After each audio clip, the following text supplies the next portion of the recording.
Welcome to our guide on how to access the hospitality labor report in Docket. Let's begin. Start by logging into your Docket account. Navigate to Business Reports through the drop-down options in the top navigation menu. Choose Expense from the subsequent menu. Within the Expense Reports page, locate and select Labor Report. You can customize the report parameters to meet your specific requirements by adjusting the report timeframe, excluding rows with 0 values, or using the Search by Name feature to locate a particular role on the report. To download the report, click on the ellipsis menu at the top right corner of the page. Choose Export as Excel or Export as PDF from the menu. A notification will appear, indicating that the report can be downloaded from the Data Export section of Docket.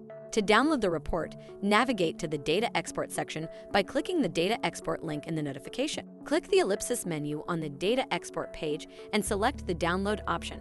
And there you have it. You have now learned how to access the hospitality labor report in Docket. Thanks for watching this video. Check out our How to Videos playlist to watch more videos like this.